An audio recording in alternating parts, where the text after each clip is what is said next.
Alright, peoples of the universe here. Pooga back here for yet another cast here. And we need to get that music that we all love and love. All love indeed. It'll be... I'm gonna jump right in this game now.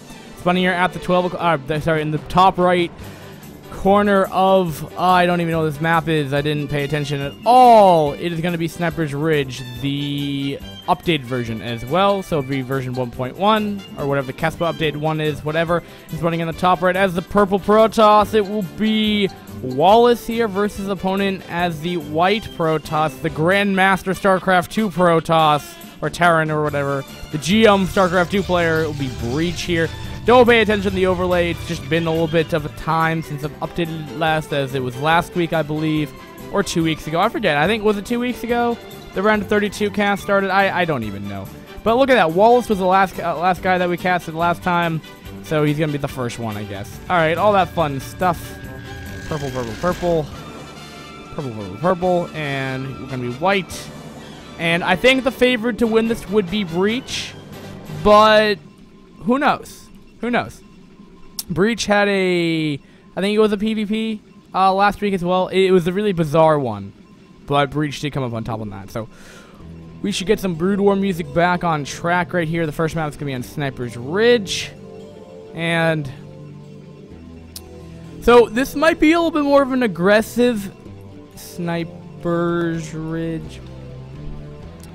This might be more of an aggressive one, I would say. This has a lot likelihood of being more of an aggressive PvP. Despite that, we're actually having a Nexus first from Breach, though. He may not know it's not cross-position on this map. Now, this map would probably be the same size as maybe you could equivalent to, say, Fighting Spirit. So, I mean, the map is big regardless. So, I mean, a Nexus first build I don't think is, like, completely super odd. Now, in a mirror matchup, you know, it's definitely a lot more risky and such like that. But I just want to point that out here. But, I mean, at the same time, Wallace is teching a tiny bit. So, it's not like... If this was going to be pure on build order, this PvP will not be. Because it's not like a 2-gate versus a Nexus first.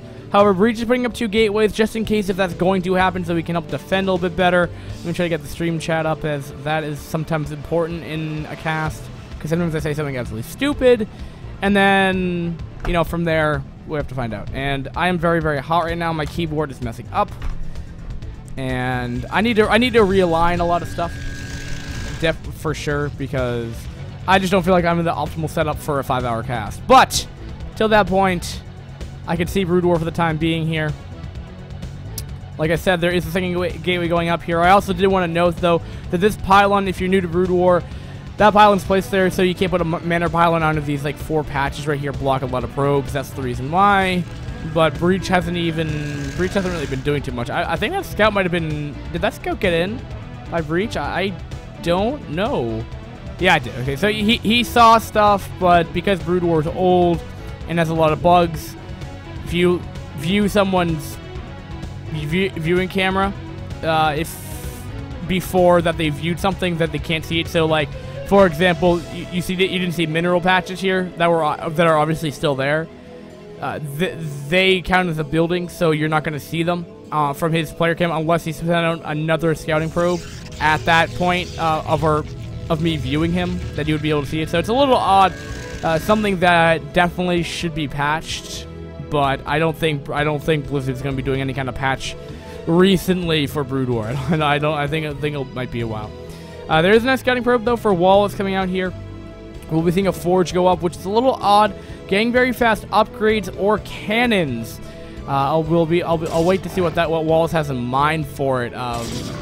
It's been a while since I've seen his StarCraft 2 might be hitting in. I mean, I don't know a PvP, and again, I think he plays Terran, if anything. But even still, I'm interested what the forge is for. You know, upgrades in a mirror matchup is definitely important. But, I mean, it's just delaying his tech. It could have been another unit, could have been a, you know, another 50 minerals, could have been a robo facility. Nice microing, though, from Wallace right here. But also nice microing back to the Zealot right there. But 2 goons are going to do very, very well against this. And seeing of those Zealots, they're just buying enough time to get up cannons, I guess. So they will be used for cannons and upgrades. So he's going to be off of this gateway tech for a while, which is, I'm thinking it's leaning towards more of a 2-gate pressure. I mean, a 2-base pressure, because I just think any kind of like later tech is just gonna hurt him. But what the issue that we might see though is, we're gonna fast Reavers though. Well, Reavers are very good, very good. As we saw in last week, the Reaver did allow Breach, I believe, to win his series. I'm not sure if it was Breach's series, but I know there was some wacky game with like DTs versus Reavers and stuff, and blah blah blah blah blah. They're important PvP, and it could be used for a Reaver job as well. But generally, you just get them anyway because there's such good unit composition to get, like gateway armies with Reavers. But I mean, you can also just second as a master harassment as well if you're just feeling like, well, he's going to be out of position. I can send over a speed shuttle and do some damage that way. So, not bad in any way. Now, we're looking at the supplies here. 43 for Wallace here, and that's partially because we had a Nexus first opening. Breach never really got punished for it. As you can see, there's a very high worker lead for Breach right here, and that's kind of showing in the supplies. Now, if you're looking at that purely at the armies, you know, definitely Breaches is a little bit weaker. 5 goons, 4 goons, 3 zealots, 2 zealots, but there's a Reaver in the mix here, and I think those are about even, maybe even a little bit more slightly favored for Wallace at this point. Reavers are so good, especially with good micro in these smaller skirmishes. If the Reaver can get behind there, they just dish out so much damage and can quickly make a battle one-sided. And we do an ops tech coming up here. Now, what is Breach doing? Is he teching, or is he just doing a 2-base pressure? We do have the Reaver coming in here, getting off 2 kills so far. That was a lot of probes dying. That was a lot of probes dying here. Now, looking at the Harvesters after that, 26 to 26, so they're even now. So he has evened out the supplies now. Now, again, that is from the point of view of the workers that were giving Breach an economic lead here.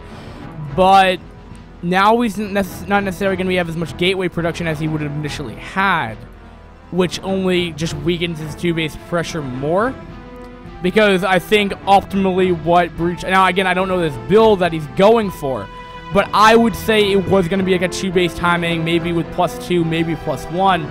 But as you can tell, though, he's only having 4 gateways right now. He's not off as many as he'd like to be, and... You know, I'm just saying that I don't think Breach is necessarily where he wants to be after losing, you know, 6 probes from that, or even more, actually. And it's 57 supply, though, to the 73. So, I mean, the economy was still there. I mean, we're probably going to be looking at that. The economic lead is still slightly favored to Breach. You know, 31 probes to 28, you know, ever so slightly. But still, you know, an economic lead nonetheless. Still constantly producing probes here. We have an engagement here. But the problem, though, is that Breach has a high ground. Wallace does not. Wallace does not have his Reavers in position right now. Looks like he's trying to gear up for an expansion here. This is not the time to do that. And it's actually kind of bad too, because if you think about it, he was probably saving up for minerals to take more for stop not making units. I would say. I'll shut up. Just take this. But Breach might just take this. And now again, if the Reaver can get off really nice Scarab shots, but I just don't think there's enough buffer. I just don't think there's enough stuff. Yeah. It came down to that economic lead, and this 2-base all-in-ish gateway pressure is going to kill off the Reaver. There's nothing going to stop this.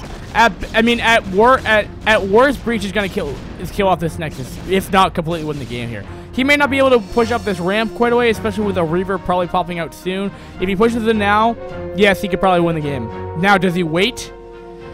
And can he push in there before the Reaver stops? I think he probably could, with only 2 goons out, but talking about what I was saying earlier is that Wallace was not in preparation for that push coming. He was going to gear up for an expansion. So he cut off production of his units. He's cut off his production of his units first. Ugh. My goodness, I'm so. We have a 3rd base going up. What I was trying to say is that he was saving up minerals that could have been units that were queued up in the gateways, which they were not, and he was trying to take an expansion here. Now, I don't know why Wallace is trying to push down there with only 5 goons right now. There's way too many, and it's +1. It's that +1 again. Now, this Reaver, though, will kill off these 2 goons right now, potentially. They do. Reavers are really, really good. But, putting it in the front, though, is going to be a little risky. All right, so he's gonna be able to break out of this container right now. But what can Wallace do here? What can Wallace do? He is completely, he's at a loss. You know, he's completely at a loss right now. Third base, you know, going in for Breach, like I said, more production, more mass goons coming up right here. And he's still pummeling only out, you know, 5 gates, but he's been continuing producing that. He's getting +1 armor. Instead, he doesn't even have Citadel tech. I mean, like, we literally see mass goon from Breach right now. And again, like I was saying, I think it was just kind of that 2-base all-in stuff. I like this build in PvP. It feels more StarCraft 2-esque than anything else, I feel. But I just think this build is really, really strong. It's a good way. The only thing you're a little prone to is Reavers with really, really nice Reaver control, but I don't think we're gonna see anything super spectacular at a Wallace here. He does have 2 Reavers in the back here. Now again, you can watch the supplies potentially go into Wallace's favor here, but again, there's just not enough goons to buffer right here. But I mean, as you can tell though, I mean, there was a nice fight from Wallace here with those Reavers doing quite a bit of damage, and you would have seen that at the beginning of that army. You could have counted and paused the VOD if you wanted to.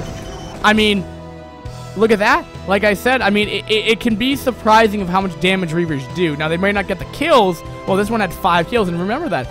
Those are all goons with 180 HP, I believe. Is it 180? So, you know, Breach, you know, lost that battle. But at the end of the day, though, Breach is going to be up at 3 base longer than... Breach is going to be off of 3 base longer than Wallace will ever be off of 2. I mean, he's going to gear up for an expansion here potentially, but I mean, it's risky because what does he do here? Breach has more production capabilities without any issue, and he can tech at the same time if he'd like to. I don't think he's going to, but he can tech if he'd like to, where Wallace doesn't really have that option at this point. Wallace does not have that option. He can try to do that, but then he's going to be exposed, and I mean, he's still producing off of 3 gates. He just can't. He doesn't have enough of an economy to throw. He doesn't have enough economy to justify throwing down an expansion. Because when he does that, well,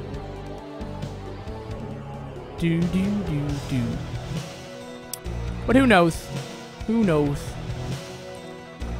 Finally, has enough minerals for it, so we'll probably throw that down soon.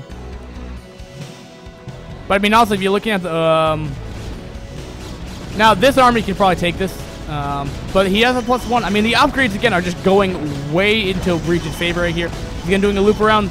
The Reavers are going to be exposed here. Now, if he can get the shuttle, if he can shut down the shuttle, these Reavers are done for. Yep. He's going to clean up this army. Nothing back at home. And he never even put down an expansion. His macro's slipping right now. And like I said, there isn't really much of an option for Wallace at this point. He can't put down an expansion. If he does, he's just going to be... Well, GG, I can't believe what I get away with it. And also, I mean, it was an Nexus first build, so it does give him an economic lead for sure. And again, with that, we shall conclude game number 1 of this series. VOD users, thanks for watching. Rate, comment, subscribe if you like our videos. Yo, people on streamer, we're going to just jump right into our next game.